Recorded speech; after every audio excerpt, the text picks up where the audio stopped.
Welcome to How to Pronounce. In today's video, we'll be focusing on a new word that you might find challenging or intriguing. So without further ado, let's dive into today's word, euphemism, which means a mild or indirect word or expression used in place of one considered to be too harsh or blunt. Let's say it all together. Euphemism. One more time. Euphemism.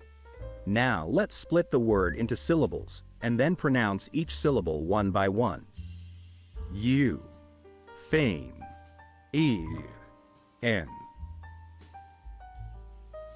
Thank you for joining us on this adventure in pronunciation.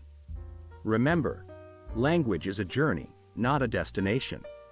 Keep exploring, experimenting, and expanding your linguistic horizons. We'll see you next time.